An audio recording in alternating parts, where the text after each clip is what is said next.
Affairs. He's briefing us from Riyadh in Saudi Arabia, and we thought it would be good for you to hear from him today after the SG spoke to you about Gaza. So, Tom, please go ahead and you have the floor. And welcome. Many thanks indeed, Steph, and thank you, colleagues. It's nice to be joining you on a day with some good news and a moment of hope and opportunity, as the Secretary General has set out earlier. I'm conscious today that that George Mitchell line about 799 days of failure and 1 day of success is the nature of diplomacy and of peacemaking, and we've had to wait almost 799 days, and let's make this day of success count now. President Trump's peace plan must be the basis for life-saving work throughout the region and for saving tens of thousands of lives. So we must seize this moment with collective will, with determination, and with generosity. There must be no backsliding on the agreements that have been made. There will be some who will seek to prevent President Trump's plan from being implemented, and that must not be allowed to happen. This cannot be a false dawn for civilians in Gaza and Israel who are so desperate for peace, to see again their loved ones and their families after so long waiting, and to live lives free from fear. So our plan, detailed and tested, is in place. Our supplies, 170,000 metric tons, food, medicine, and other supplies, are in place. And our team, courageous and expert and determined, are in place. So here is what we plan to deliver in the first 60 days of the ceasefire. We will aim to increase the pipeline of supplies to hundreds of trucks every day.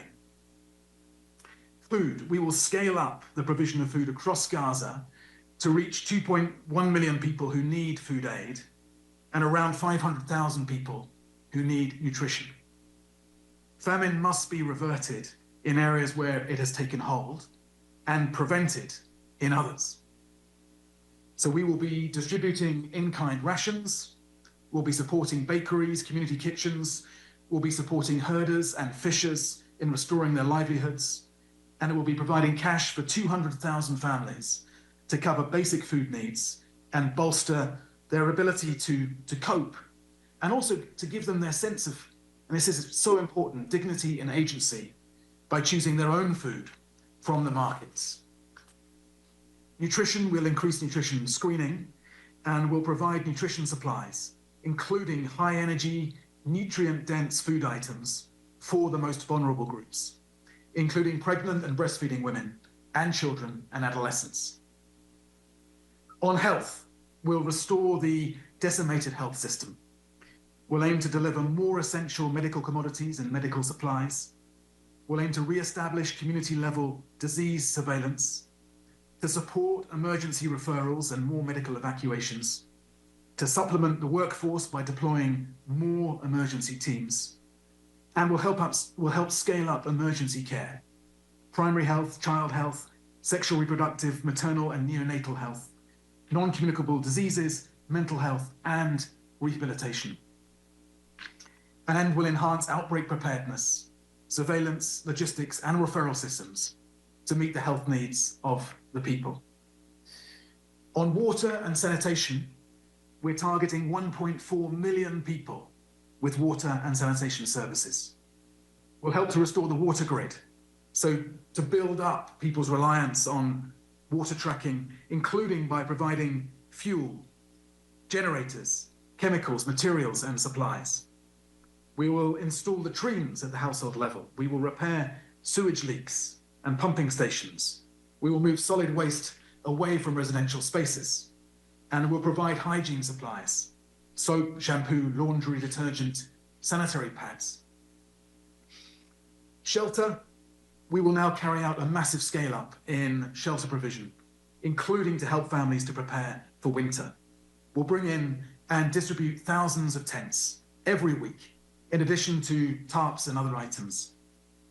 We'll focus on bigger and more vulnerable families and those in particularly dire conditions in underserved and overcrowded sites. And we'll prioritize people who've been newly displaced and the returnees who've lost their homes. Through all of this, that we hope to prepare families for the rainy season, the winter season ahead. Education, we will reopen temporary learning spaces to provide activities for 700,000 school-aged children, and we'll provide them with learning materials and school supplies. This is the plan. We can deliver it. We've done it before, and we will do it again. To deliver it, we need to ensure protection for civilians, particularly women and girls. We need to identify where the unexploded ordnance is to reduce that risk to civilians, particularly as they return to their home areas. We'll have to boost support for child protection and to support those who've been the victims of sexual violence. And we'll have to constantly prioritize. Our teams are ready to make the tough decisions ahead about where to focus support and to ensure that it reaches, and this is very, very important, that it reaches civilians and civilians only. For all of this to happen, we need 10 things. 1, sustained entry of at least 1.9 million litres of fuel every week. 2, the resumption of cooking gas. 3, relief supplies to come in through multiple corridors. And we've had useful clarifications today on more crossings becoming open in the hours and days ahead. We then need more functional crossings. And that means also making sure that we've got the additional scanners in place so that our convoys and our trucks can move more swiftly to where they are needed. We need those security guarantees for those crossings.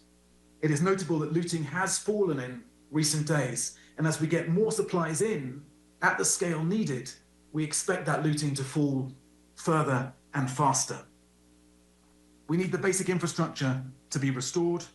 We need the protection of humanitarian workers. We need the facilitation of NGO access, including through ensuring that NGOs are not deregistered. The UN can deliver at scale, but we cannot deliver without our partners in the humanitarian movement. 9, we need that rapid and unimpeded facilitation, the passage of our humanitarian relief for civilians in need wherever they are in the Gaza Strip. And finally, we need to ensure that our operations are adequately funded. This is critical to our ability to meet these overwhelming needs. At the moment, only 28% of the $4 billion needed for the 2025 flash appeal for these areas, for the OPT, has been funded. Only 28%. So every government, every state, every individual that has been watching this crisis unfold and wondering, what can we do? If only there is something we can do. Now is the time to make that generosity count, to help us to deliver, to help us to save so many lives in the Gaza Strip, to respond to this plan at the scale required and with the level of kindness and generosity that frankly the world owes right now. We need those quick injections of aid to get the pipeline open and the aid flowing. For those tens of thousands of Palestinians and Israelis who have lost their lives in the last 2 years, on October 7th and since, including the hundreds of our humanitarian colleagues who have died trying to save lives. For those who have hoped against all hope for reason to prevail and this day to come.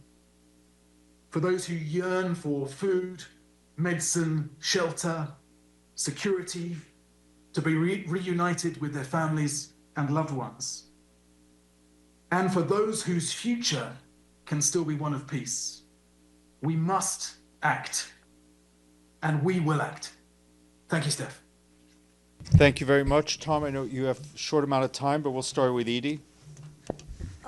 Thank you very much, Mr. Fletcher, on behalf of the United Nations Correspondents Association for doing this important briefing. My name is Edith Lederer from the Associated Press. A couple of quick follow-ups. First, have the Israelis signed and Hamas signed on to the UN leading this major humanitarian effort, especially in Gaza for the 2 million Palestinians still there? Secondly, will UNRWA be playing a role? And thirdly, you said that some people were going to try to prevent this agreement from taking hold. Could you elaborate on who you're worried about that might impede the implementation of this agreement? Thank you. Go ahead, Tom. Well, thank you, Edie. Thank you, Steph. So the 20-point plan that was outlined by the mediators, by the negotiators, has excellent language in it on the importance of the UN role at the heart of the humanitarian response. And so we're being guided by that. That's the scaffolding within which we'll be working, and we're determined to do everything we can to play our part in delivering this important agreement. And that means that the entire UN family is mobilized to deliver. We've often said, I've often spoken about the indispensable role of UNRWA in delivering in our operations across our work to support Palestinian civilians. I've also spoken again today about the importance of our NGO colleagues and partners being mobilized to back this effort. We also, of course, need the private sector to be involved as well. We need the commercial routes to be running. Saving lives at this scale, given the level of needs, the level of starvation, the level of misery and despair, will require a massive collective effort, and that's what we're mobilized for. On the point about those who might seek to derail this process, I think it's no secret. I think there are hardliners on both sides of the argument who have sought in the past to delay or impede efforts to get the hostages out, to get the aid in. They've been explicit in their rejection of what we all recognize as a path towards peace. And I hope that the way in which the world has come out so clearly backing President Trump's initiative and the work that's been done by the regional foreign ministers, many of whom I've been in touch with today, that very, very strong welcome from the international community for this plan will serve to marginalize those voices who would seek to prevent its success. And UNRWA's participation. As I say, the whole UN humanitarian family is mobilized to do everything we can to get aid through. We will take a judgment day to day on what is needed on the convoys, where we can best save lives, but we'll be doing that as one UN family. Thank you very much. Bisan Aboukwek with Al Jazeera Arabic. So you laid out this plan. You're ready it seems to be on the go immediately. So just a couple of questions. Do you feel that you have enough people on the ground to actually deliver what the plan promises? And from conversations that you have been having with donors or relevant parties since, this agreement has come to light, do you think that have you sensed desire for more people coming forward to raise more money in terms of funding all of these operations, since you actually mentioned the percentage of money that's still available now? And one last and a third follow-up, a lot of the people who have been displaced, they're going to go back to areas where there are no homes. Homes have been destroyed. Do you have enough supplies in terms of tents, caravans, all of that, for people who are displaced to actually find a place to stay when they go back to their areas? Thank you. Well, thank you so much. So we are, in the words of my extraordinary colleague, Cindy McCain, who runs the World Food Programme, we are ready to roll. It's something she regularly says in meetings, and we are, in this case, absolutely ready to roll and deliver at scale. And I pay tribute to the work of our WFP colleagues and colleagues from across the UN and the wider humanitarian family for the preparations that they've been doing. They've wanted to get in at this scale for months. Let's be clear, we've been asking, demanding, imploring for the access which we hope that in the coming days we will now have. And so we are absolutely ready to go. As part of that, if you look at my phone now, you will see countless messages from colleagues from across the UN humanitarian family, people putting their hands up to get out there and help deliver this. This, for all of us, I think we feel the sense of purpose and the sense of mission about the importance of the work we have in the days ahead. So we have no shortage of volunteers, and we'll be taking those judgments about what expertise we need in country and in the region in the days ahead to make sure that we're not going to miss this opportunity. We must seize this opportunity of delivering at much, much greater scale than we've been able to do really since the last ceasefire when I was there back in January. On whether the donors will come forward, of course, let's wait and see. This is the moment when we test that commitment. We test whether the world will react with the generosity which I certainly feel is demanded in this situation. And, you know, I'm an idealist here, and I refuse to believe, I cannot believe that the world will not come forward at this stage and make sure that these operations are fully funded. Anyone who has watched any of the news over the last 2 years, whose heart has been repeatedly broken by what they've seen, anyone who cares about getting the hostages home and the food in, as we all do, will surely come forward and get wholeheartedly behind this response. We do have significant supplies of tents. I can get you, the team can get you the figures of what we have on the borders ready to go in, but also what we're asking for in the days ahead. Many Palestinian civilians, as they told me they would do, will now be heading back to destroyed homes to try to restart their lives and start that long and painful process of rebuilding. You know, this morning, when the news broke, there was huge celebration in Gaza that there was hope that this conflict was over. But then for many people, they returned to the desperation of just surviving. And a large part of that will be thinking about how they survive the winter. And so we have to get that shelter in for them, and I'm determined that we will do that. Thank you. Ibtisam Azam, and then we'll go to Deji. Hi, thank you. My name is Ibtisam Azam, Al Arabi Al Jadid newspaper.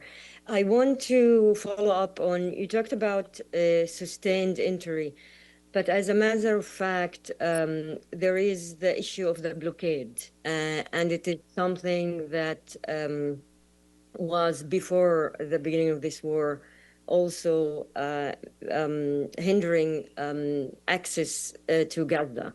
So are you calling for the lift of the blockade?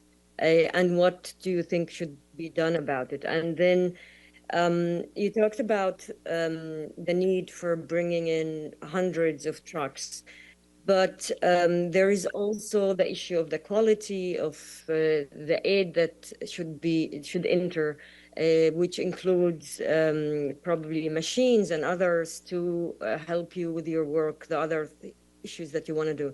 So how fast do you want to see all of this happening? And what about the Rafah crossing border? Are you working on having aid delivered through Rafah? Thank you. Go ahead, Tom. Thank you.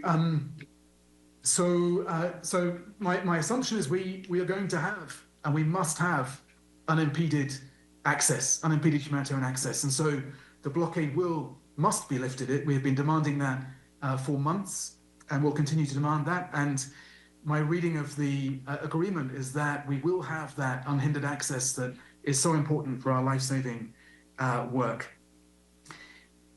As you say, there will be a phase beyond the immediate humanitarian response when we can turn our minds to rebuilding and that long-term resilience of Gaza. We're not there yet. We will do the planning with our colleagues, with the parties on the ground, with the region to prepare a plan for that phase. But for now, our focus is on the ceasefire and on delivering this life-saving work and saving as many lives as we can in the conditions that we find ourselves in. To do that, to your final question, yes, we need all crossings open. When we talk about unimpeded access, that means opening all of those crossings, opening up those secure routes. And so that is a key part of our dialogue, and we're obviously in very close dialogue, our team on the ground with the Israeli authorities, with the Palestinian authorities, with the region as well, including the neighbors, to ensure that we can get those crossings open. Thank you. Deji, then Chris. Hi, Mr. Fletcher. This is Xu Deji with China Central Television. 2 questions. Well, first, do you have a plan to visit Gaza in person if this ceasefire deal holds? And secondly, you just mentioned that your assumption is that you're going to have and you must have unimpeded access, humanitarian access into Gaza. What about your coordination with Israeli authority on this so far? Do they have a concrete agreement on this, or you're going to have a dialogue with them day by day to see whether you have how many trucks get into Gaza? Thank you. Many thanks, Deji. This is the Gaza crisis is, as you can imagine, very much at the top of my in tray. And I would very much anticipate visiting to meet the team, to check on the progress of our aid delivery, and to ensure that we're doing everything we can to remove any obstacles and to work with everyone to get life-saving aid through. So I very much hope to visit, and I hope the conditions will be in place for that. In terms of the coordination, absolutely, we have a close dialogue with the Israeli authorities, with COGAT, who oversee much of this work. And that dialogue has been ongoing, even when we've gone through these very difficult months and when we've disagreed on many things. And so the team are, of course, engaged with them and engaged in a spirit of wanting to solve problems. And my hope is that that is the mindset of all of us in this next phase, that we want to work together to save as many lives as possible and make sure that President Trump's deal sticks in all its aspects. Thank you. Chris, then Emily. Mr. Fletcher, thank you so much for holding this briefing. Chris Reyes with Canadian Broadcasting. This is just picking up on Deji's question. Given that Israel has had such a combative relationship with the United Nations throughout this war, how much of a green light do you need from Israel to carry out this ambitious plan? And perhaps you can give us some insight into the dialogue that you say that you're holding right now with Israeli forces.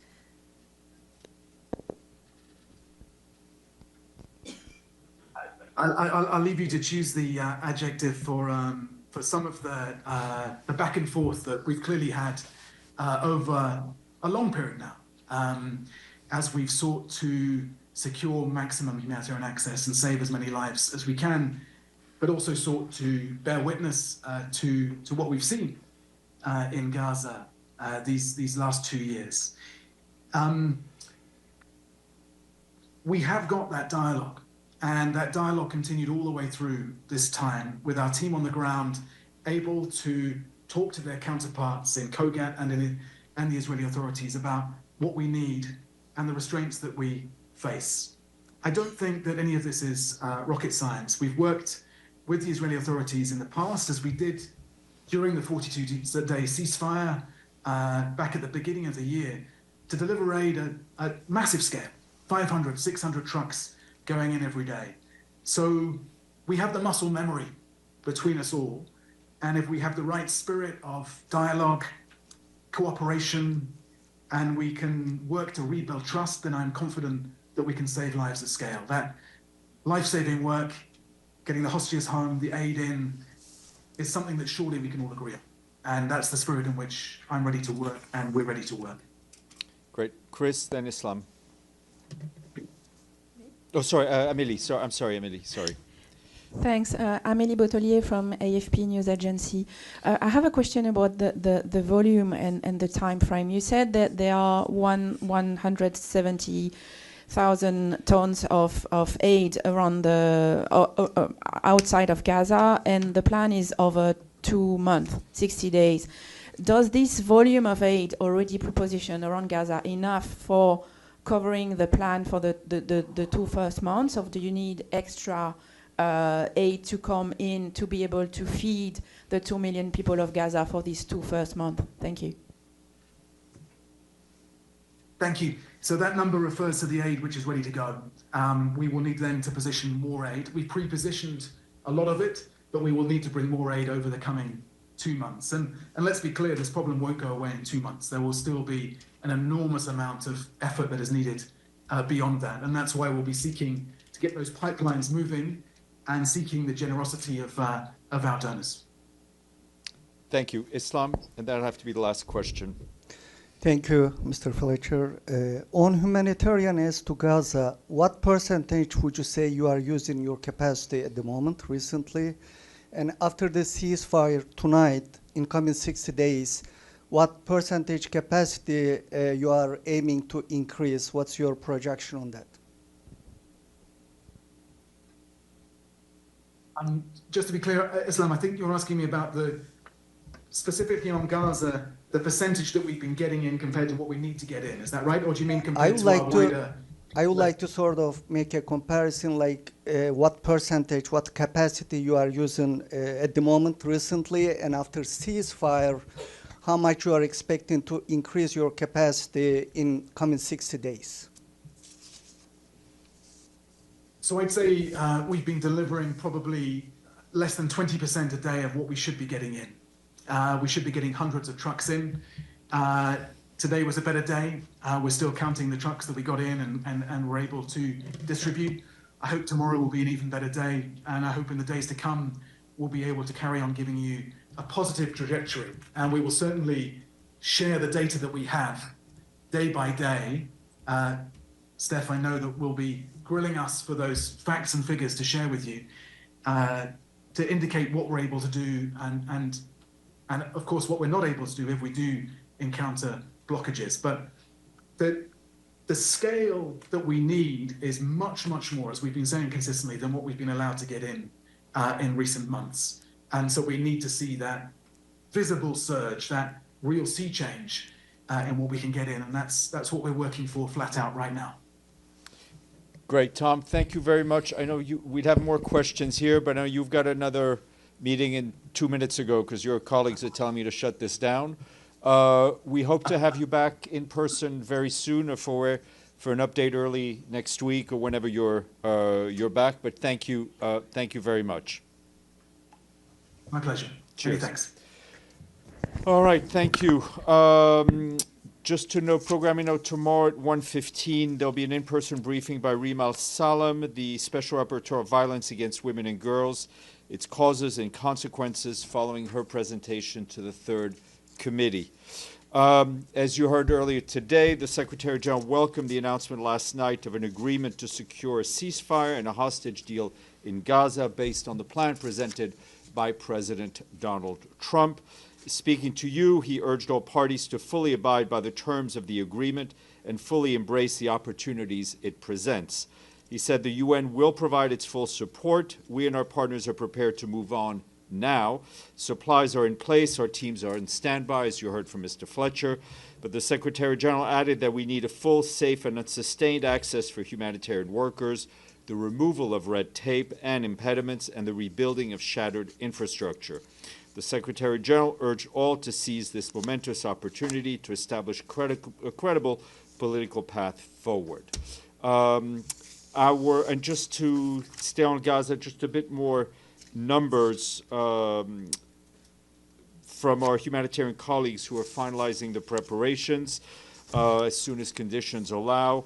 The UN's 2720 mechanism secured clearance from Israeli authorities for about 170,000 metric tons of food, health, and nutrition supplies, as well as shelter items and other critical aid. That's all in our pipeline. These supplies are currently in the region, mainly in Israel, also in the West Bank, in Jordan, Egypt, and Cyprus, and they're all ready to be shipped to Gaza as soon as partners submit more supplies for approvals.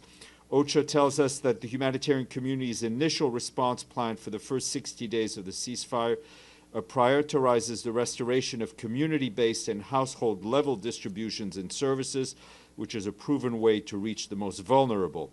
Partners are set to increase support for local food production, malnutrition, screening and treatment, the restoration of essential health services, repair for the decimated water grid, and a massive surge in emergency shelter provision, among other things.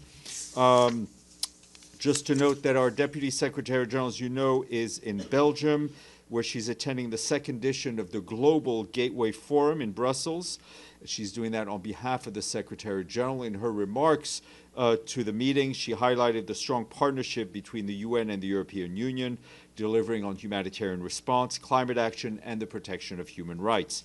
With only 5 years remaining on the 2030 SDG clock, she underscored the potential of the Global Gateway to accelerate SDG implementation on the ground. To keep delivering at scale, Ms. Mohammed emphasized the urgency of closing the $4.2 trillion annual SDG funding gap, scaling up climate action to limit strong warnings to below 1.5 degrees Celsius, and upholding the rule of law and territorial integrity in Europe and everywhere. On the margins of the forum, she met with senior EU officials to discuss strengthening UN-EU collaboration to drive progress on the SDGs and the Pact for the Future. This evening, the Deputy Secretary General will head to South Africa to participate in the Kgalema Motlanthe Foundation Drakensberg Inclusive Growth Forum taking place in KwaZulu-Natal. Is that okay, Sherwin? Okay, thank you. This morning, our Special Envoy for Yemen, Hans Grunberg, and the Assistant Secretary General for Humanitarian Affairs, Joyce Masuya, briefed the Security Council in close consultations on the situation in Yemen.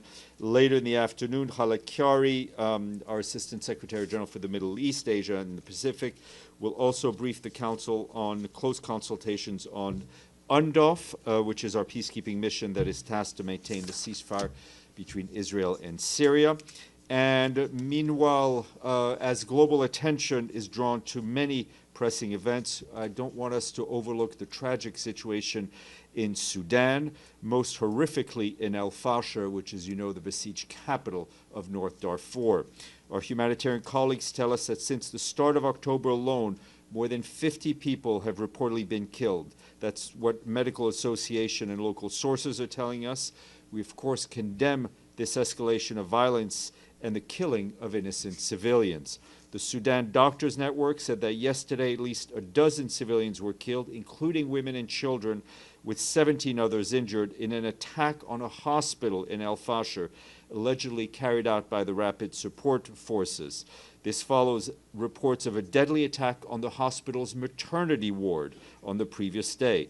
The people of El Fasher are trapped, terrified, and cut off from aid, and their last lifeline for medical care is under threat. It goes without saying that the targeting of hospitals is to be condemned and never acceptable. We're also alarmed by reports of a deadly attack that happened yesterday on a mosque where families in El Fasher had sought shelter. More than a dozen people were reportedly killed, and if you'll recall last month, the mosque came under attack in which 70 people were killed. Humanitarian law is clear. It demands the protection of religious sites and those who worship in those sites.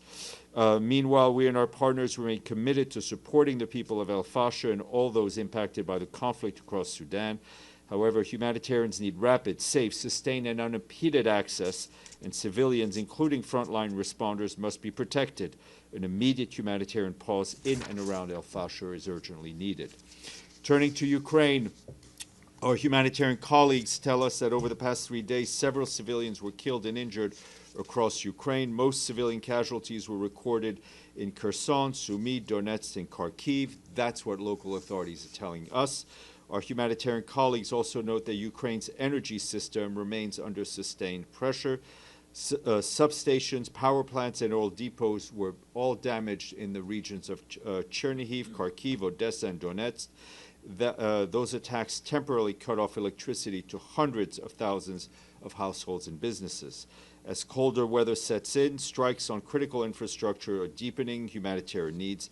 Despite growing challenges, we, along with our humanitarian partners, are continuing to support the response. The first half of this year, our health partners provided essential care to nearly 1 million people, while food and livelihood programs supported over 1.1 million displaced and vulnerable families across Ukraine.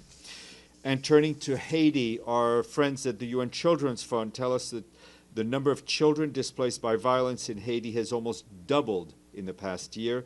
There are now 680,000 boys and girls who have been uprooted from their homes in Haiti. Overall, as we mentioned here before, more than 1.3 million people are currently displaced in the country.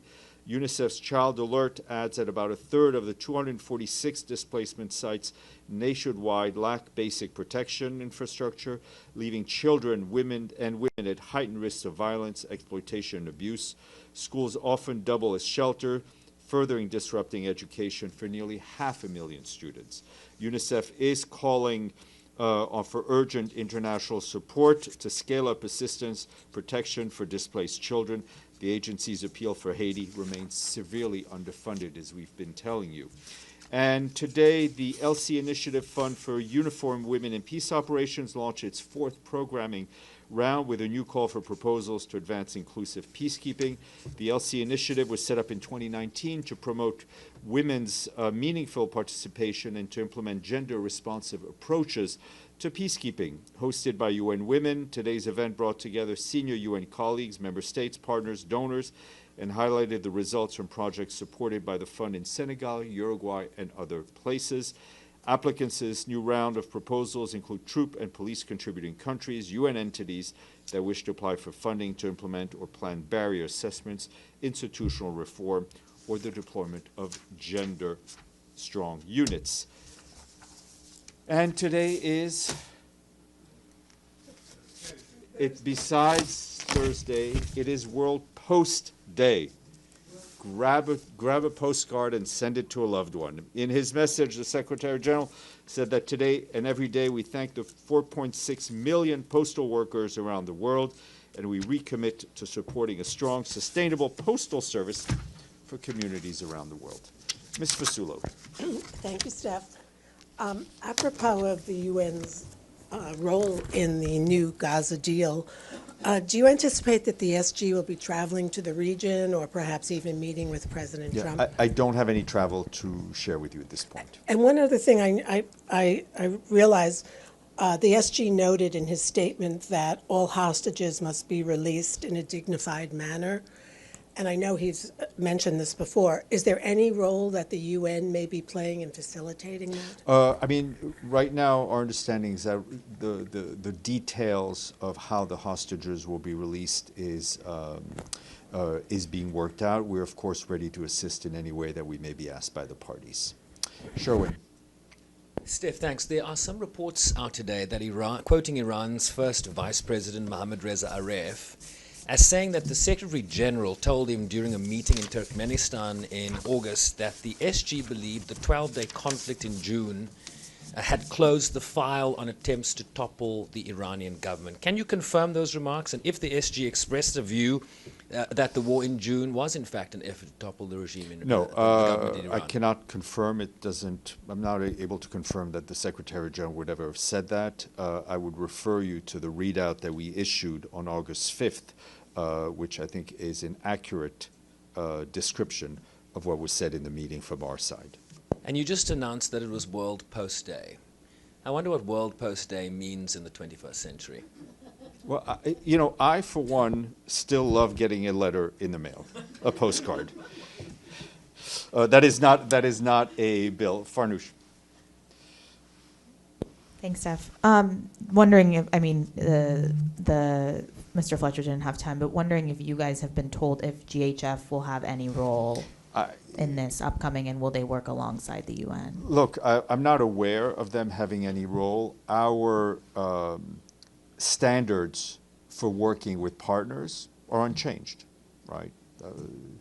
Independence, humanitarian, the fact that getting aid shouldn't increase your risk of getting killed, all those things as stand today as they did before.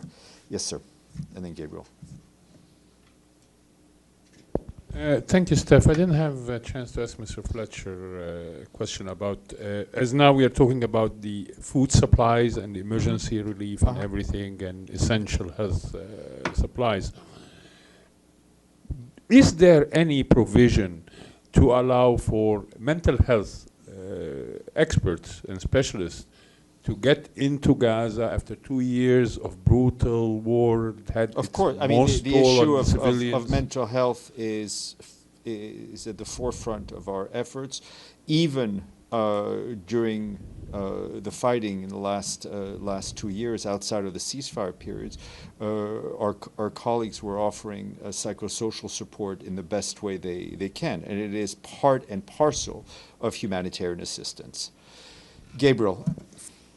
Thank you, Steph. I know you don't have any travel to announce, but does the Secretary General want to visit Gaza? Yes, I mean the Secretary General has wanted to visit Gaza and would be keen to visit Gaza. And and it's still your understanding that Israel still reserves the right to clear the cargo coming into Gaza. Is that correct? I mean, all these details are going to be worked out, but I think based on past experience, that would be our expectation. But again, we are having a lot of discussions with Israelis and others on how to be able to bring in the most amount of humanitarian aid as quickly as possible. Jordan. I did not attend this morning briefing by the SG, unfortunately, but I read his statement twice last night. Something missing from the statement. It was very comprehensive, very nice, but he forgot the Palestinian prisoners. Yet, if you look at the 20 points plans by Mr. Trump, it's clear. It's one point that the Palestinian prisoner will be released. Why the statement is not mentioned? Look, I think this is an issue that we have talked about, that we have called for the release of the Palestinian detainees, and we welcome it as part of the deal. Pam. Thanks, Steph. There have been several reports about, and as part of the ceasefire, an international force is being developed. Have you heard anything about it? How will it interact with aid deliveries? What are you hearing, especially? We're obviously seeing we're seeing the same reports that you are. I think that's still a little bit away. We hope that whatever is developed will allow and create space for humanitarian delivery to be done along the basis that we've always done them, which is not in a militarized setting. And just to be clear, the international force for the recovery of deceased hostages. Oh, the issue, that we've seen our reports. I don't see how that would interfere with humanitarian aid. Thank you. Lenka. Thank you, Steph. So President Trump has said that the UN Secretary General has never called him to congratulate him on deals. Is the Secretary General going to call him, or has he already called him? I will share with you any connection on that end as soon as I can. And follow up, because they might ask as well. Any update on the escalator investigation, please? No, ma'am. Yes, please, go ahead. Thank you, Steph. So the Secretary General called on all parties to abide by the President Trump's plan. Can we assume that he finds the deal to be fair? That's why he called on everyone to abide by it. I mean, the deal was agreed to by the warring parties. This is what counts, right? And that's why he's welcomed it. Does he have any issues with the content of the plan at all? The Secretary General is not a party to this, right? To this conflict. Through the efforts of President Trump, through the efforts of Qatar, of Egypt, and Turkey, we've gotten a deal. The important thing now is that all the parties abide by it. For our part, and our responsibility with this deal is the delivery of humanitarian aid, and I think you heard from a very passionate Mr. Fletcher to explain what we're ready to do and what we will do as soon as possible. Abdelhamid, and I'll come back to the room. Thank you, Steph. Yesterday, the settlers attacked the village of Deir Jrir, north of Ramallah, killed a young man, Jihad Muhammad Ajaj, he's 26, and wounded the 3 Palestinians. Why there is no separate statement to condemn such a heinous crime by the settlers? I have not seen a report on this particular case, but I can tell you we have repeatedly, will continue to condemn settler violence against Palestinian civilians and against their agricultural lands. I think we talked about that yesterday pretty much in detail, about the attacks against the trees and the saplings as well as civilians. Chris, and then Edie, and then, yep, go ahead. Hey, Chris. Steph, has the Secretary General had any communication with President Trump, Prime Minister Benjamin Netanyahu, or President Abbas not in the last 12 hours, but things have been moving fast. And then in light of National Post Day, has the Secretary General sent any postcards today? I do not know. All right, Edie. Thank you, Steph. A follow-up on the timing of an upsurge in the delivery of aid. From what Mr. Fletcher said, these talks with the Israelis, and it'd be nice to know who in the UN is actually doing that, is going on, and this great upsurge that he's announced is really dependent on the results of those talks. Of course. I mean, the point person on the ground is Ramiz Al-Abkarov, our humanitarian chief for the OPT and the acting head of UNSCO. He is in more than daily contact with COGAT and other parties. We will have to continue to work through the system that's in place. Our hopes is that the amount of space that we're given will grow exponentially in the next few days. Is the United Nations expecting the United States, Qatar, Egypt, and Turkey to actually pressure for this surge in aid? That would be very nice indeed. Dennis, and then Deji. Hello, Steph. I have a question about Ukraine. I want to raise a Bucha topic. So what's the position? What topic? Bucha. Okay. What's the position of Secretary General about provocation in Bucha, and how could you comment on the Russian side regular requests for needed data necessary for the investigation? On Bucha, I can tell you this is a topic that is often raised in the discussions between the Russian Federation and the Secretary General. It was raised by Foreign Minister Lavrov just a few weeks ago. There is information that we have, and there's information that we do not have, and that we cannot. There's information that we do not. Excuse me. There's information that we do not have, and this we clearly cannot provide. There is information that the UN has, which is information that the Office for the High Commissioner for Human Rights have, and they have certain ways to proceed with that kind of information. And the way they are guided is by a set of important principles, which includes ensuring informed consent and respecting confidentiality. They only publish or share information with explicit consent of victims and witnesses. And I can give you a bit more detail, but all of these constraints that are faced by our human rights colleagues have been it's been a long day, have been communicated to the Russian authorities, both by OHCHR and by the Office of the Legal Counsel. Alex, and then Deji. Sorry, we'll get to you, Deji. Thanks, Steph. Quick follow-up. You just mentioned that the Secretary General had no contact with President Trump and Prime Minister Netanyahu for the last 12 hours. What about 24 hours? I can tell you that in the last 36 hours or so, or maybe 40 hours, the Secretary General, and to honor the day that we're honoring today, has sent a letter to President Trump, talking about the express intent of the United Nations of him to work with the U.S. on a number of peace initiatives.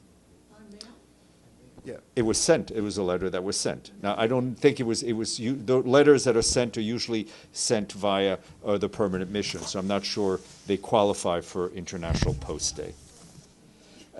No, ma'am. Deji, very patient. Yeah, on the letter, it's 40 hours, which means the talk is still going on. So the it was prior to the. It was not pegged to the announcement, which only came late yesterday evening. Okay. My question actually is also on the peace deal. Maybe it's not a good time, but we know that hundreds of humanitarian workers, journalists passed away, and we have tens of thousands of people died during the 2 years conflict. Will there still be accountabilities? There needs to be accountability, but I think the reality, let's be honest, is that accountability in international conflicts takes a long time. But it doesn't mean that we are allowed to give up or allowed to stop pushing for accountability. On that note, Islam, I'm sorry. On that note, I will take Islam's question. Thank you, Stefan. I have two questions. One is about the financial aspect of the humanitarian aid. Mr. Fletcher called for the financial support from the member states. Mm-hmm. So far, since ceasefire was on the air, has UN made any contact with the donors, any commitment so far? I don't have any commitments to report, but again, this is, all of this happened in the last 12 hours. But as you know, the UN can't print money, the UN can't borrow money. So when we have an operation, we need to ask for money. So again, we have humanitarian appeals for the OPT. We will no doubt be in touch with major donors. And also there's various ways for the public to support UN's humanitarian agencies. And if I may ask a second question, I know the ceasefire details are not really, we don't know, at least I don't know, but when the Israeli forces withdraw from the certain areas, the Palestinians, Gazans can go back where they were forcibly removed from?